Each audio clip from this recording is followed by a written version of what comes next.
میوانه که مهجایه برس فیصل یوسف بردف که انا کسی اوله قامش رود گلمه هک فیصل دماغ باش به ده از بارم تا گهداری ما کرد ما بحث گروپین چکدار که دناف ده هست دین تحریر الشام و ایتر ارتشان اجتماعی و گلکن جدانه گلو سوریه دچار چه وان همو گروپین چکدار ممکنه دشانده هیه هموان لهف کن بکه سپاس اشترا سپاس طبعا شغال نيجانا سوريا دسبيكا شورشي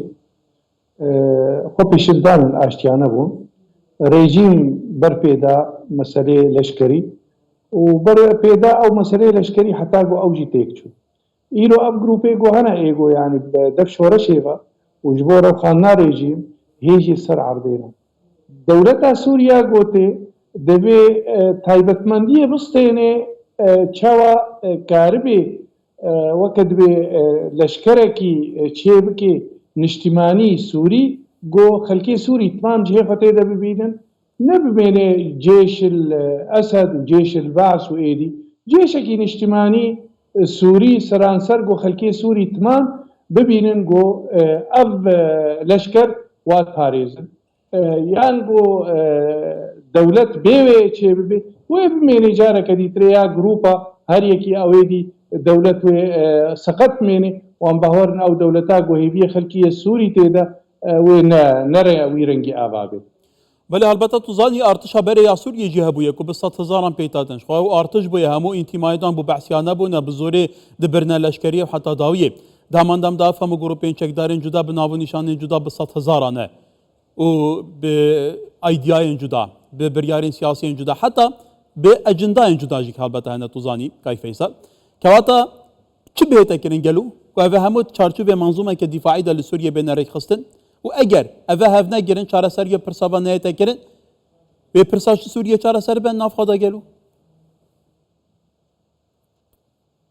يعني از باورم يعني اب مسألة راشنا چكا و لشكري اوي دربي اصحي قانوني اگر بمينن يعني نا السروي اب جروبن ابي گونهام جو بيشتي شورش چيبونا ايرو شورش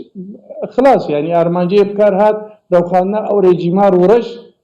بسركتيا اسد شو ايرو جيد بي خلقو بيكاتي سوري تمام تبلي بي دولتي بن دولتك نوتي آبا كرم نه دولتا يعني دولتك نوتي آبا كرنش بر دولتا بري دولتا آلي كي بو دولتا بيك آلي بو بيك رنگي بو ايرو جي او دولت بي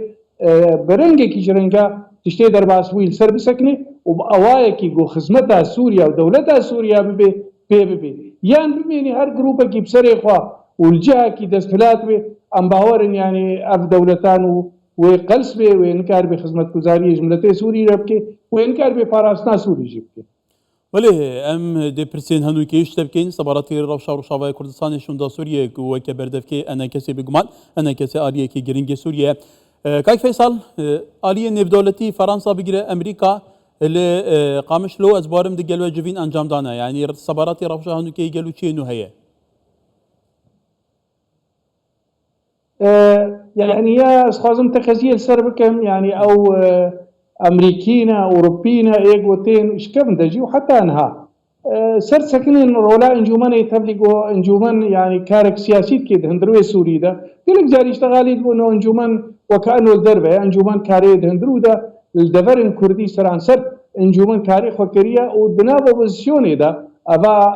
اوبوزيسيونا سوريا جو ارمانجي ربخانا ريجيم بو هر وقتی انجمن بربویدا ایروجی فرانسی امریکی انگلیزی هر کسی گو دنگی خود گهن نما اوا گو ایرو دویژن ابا چارچوای کیتیا سوریا یک جواکا سوری دوی ملت کرجی یک شوای سرکه اوا گو دوی یک هلوست کوهبه گو صبد پاشروجی سوریا ده کاربن جهگرتی بکن جبرگو رولا واد اوا کرنا سوریا پاشروج و گو بریجی رولك ليزانا ويتخوازن گو یک هلوستك هبه رولا كردان نرينا كردان سوريا پاشروج دبينن دوی چارچوا وقتی گو یک بن پرتكرنا يكيتيا ملت سوري جواكا سوري دوی ابيش ما تخوازن و تكازي كيتكن سر مسألة ما في ملت كرد سوريا پاشروج دا ولی البته دنگی ما مستعين اولي معقول ان كردان لروشاوای كردستان لجاده گلك بلند بويه داخەزەیەکێت کە کوردان و یەک ڕێزیە کوردان دەبێت تاوقی تێدەکەن هەڵبەتە هەولێ نێودەوڵەتیژیە نەبەرێ خۆ بکە ئەمریکا فەڕەنسا چقاس دوور تێن وێ داخەزێ ژوە دیکەن کەواتە گەل و هیچ هیڤیەکەیە فیەکێت کە دروست بە هەر هیچ نەبە نەخشەڕەیەکێوێ هەبە بوو ڕەوشانهایە سووریا هەر وەختی ئەم ژوارە بێژن و ئەو جێزان ئەو نەخشەرێ دەست پێ بوو چاودێریا جەنابێ سەرۆک و لەفکردنێ گۆل هەولێرێ چێبوون حتا هایا دهۆکێ حتا گۆ چاودێریە ئەمریکا مەکرد ما ئاوا کرد سەریا دهۆکێ ئەوا گۆ بنگاک بووش بۆ ڕزگارکردنا کۆبانێش داعش ئەوێنە ئەوا گۆ ئەمریکاناژی دیت بنگاک گۆ ئەم تمام تێدە شریکن و پێشمەرگەژی تەبلیغ بوو ئیرۆژی وەختێ تێ و خەڵک دەبێژن یەک هەلوەست ئەس بێژم یەکی گۆ دەستێ خۆ دەینێ سەر سینگاخوا وەختێ گۆ هاتیە پرسین و ئەو ما گۆتیە ئەمپێرەنە ما گۆتیە ئەمپێرەنە ئەوا گۆ پاراستنە ملەتێ مەتێ دەبێ تایبەتمەندیا کوردی سووری وەک ملەتەی کوردی سووری دەبێ بێگرتن وەک مافێ ملەتێ کورد چاودێریە ئەمریکایە بۆ تالی 2019 و 2020 gelek tiştê got melev kirin nerîna Kurdiya baş lêveger çawa em ê şerîk bin desthilatê çawa hine qebayê nakûk hene ewa got nabilêt bû destûr ewa got nabilêt bû leşkeriya neçar xwendin heta taybetmendiya me ewa got me digot gelek îştegalî dibe ewa got ji aliyê der û dora re me dibe eno evna li Kurdê Sûrî ne pekekene em karibin wê meselê jê rêkê jê re bîn çareserîkê jê re bikin got pêkirtinek ji me re kesek li me negirî بله کاکی فیصل هەڵبەتە ئەم بەحسێ نها بکەین توزانی قۆناغە نەها جودایە ژە قۆناغێن بەرێ نهاژێکی سەرنجا سەرۆکی هەیە بۆ چاواتکە چارەسەرکردنا پرسێن سووری باوەیەکی گشتی تایبەتی لەسەر پرسا کوردان یعنی نها هیچ گوتوبێژێکی ڕاستەوخەتنەوە بەرەوەدا هەیە دێ هەیە گەلو حتا ئیرۆ هیچیە نەبووە تا بەحسا شاندەرێ ئەمریکی کرد و فڕەنسی کرد ژمە دخوازن ئەم ڕوونشتنەکێ بکەن ئێمەژی ئەم بێژن نا پرسگرێکە مە ڕوونشتنێر نینە بەڕێز مەزلومرە هەنێ ئەم دبینین ها ئیر و ئەف گەفێ گۆ تێنە سەر بێ دەبەرامە ژەبەر گۆ دبێژن گۆ نا ینی دبێژن پەکەکە تێدە ئەم چاوە کار بن چارەسەریکێ ژێرە بکەن گۆ ئەم دەبەرەی خۆ بپارێزن ئەو دبێ ئەم ینی چارەسەر ببێ ما ئەم نامەگەهاندیەوە و ئەم لەبەندا بەرسواوانە وام هێویت بکن بەرسف بێدان برا زەلال بێ وەلەو هەنێک تەسریحات حتانها دەرکەتنە ئەم بێژن دەبێت تمام ببێ بۆ ئەم کارە بن برا ڕێبێگرتن وا گوتنێ گۆتێ نەشتەغالیکردن گۆ ئەم نەفسەری خۆنە ئاستەکەزیەت کەم هەر وەختی مە گۆتیە تایبەتمەندیەک ما کوردی سووریایە ئەم پێشگرتنا مافێ ملەتێخوا لە باکوور لە باشوور باڕەشتکن قاسی گۆ ئەوجی دوێ پێشگرتنامە بکن ڕۆژاوای کوردستان یان کوردستانە سووریاوە گۆدای منم پێش کەواتە نها لە شامێ حکوومەتێکە دیفاکتۆ هەیە پەیوەندی نەدیگەل بێ حکوومەتی گەل و دوچە ئازدانە ئایا ئەوە ڕێیەکە عیلاقاتە ڤەکریەت گەل ئانین هێشتا لە بەندێنە شاندێکی کوردی هەڤەش بچە شامێ یعنی ئێمە بەریشاندا هەڤبەش ئەم دخوازن لەفکردنێک سیاسی کوردیە بێ لێ ئەم وەک ئەنجومەنان نیشتیمانی کوردی وەک بەرێ ئەم دناو ئۆپۆزیسیۆنێ دەبوون و چارچەوێ وێ ئێگۆ ئەتیلاف یانجی دەستایە تەفاوضێ یانجی ئەم وەک پێکهاتێکی هەفتاد دناو دەستایە تەفاوضێدا بەرێ ئەم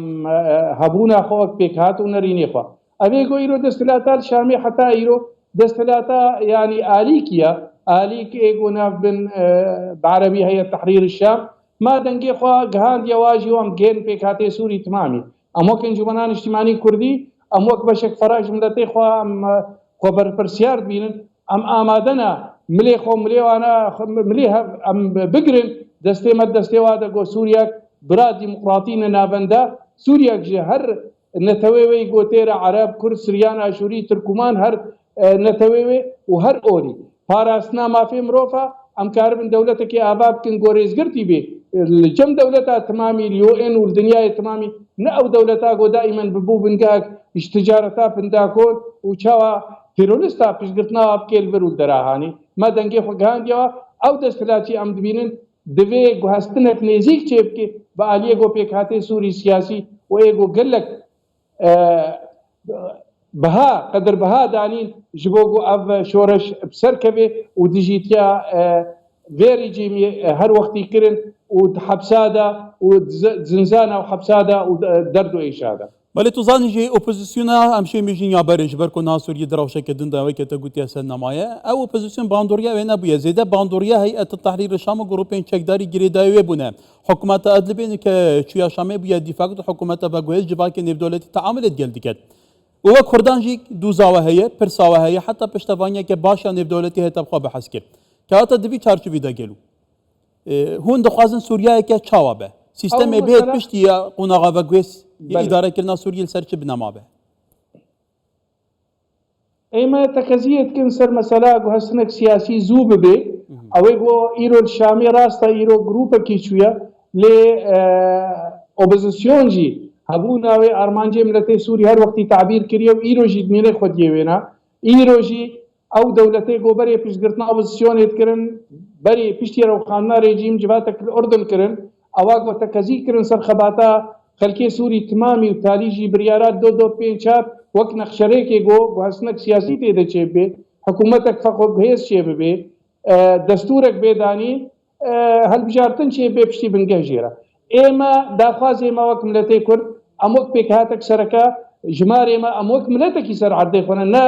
ئەم کێملەتەون بەلکی بنسبەت عەرەبە لێ ئێ ژمارەی ددووە لێ ئەمۆک ملەتێکی ڕەسەن سەر عەردەی خۆنە و ددهەیە ساڵا پشتی سووریا چێ بوو ئێمە خۆستیە ئەم شریکێ وڵاتی سووریا بن وەک برەدەرن عەرەبە وەک برەدەرن سریان ئاشووری تمام پێک هاتێوێ تێدا بما بن ئەم بینن سووریەک دیموکراتی نەناوەندی سووریەک مەدەنی بۆ خەلک تمام تێدا شریک بن هەر وەختی ئەم پروگرامە قەدماندیە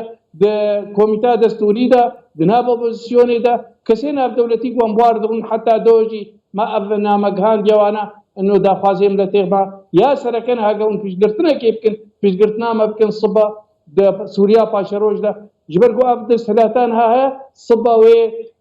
guhestinek siyasî ji hûn arî bikin û xwe em tevlî wê guhestina siyasî bibin em şirîk bin û pîşgirtina mafê miletê me û pêkhatê Sûrî timanî bikin. Olê birêz Feysal Yusuf berdevkî Enekesê li Qamişlo gelê spas Hek Feysal.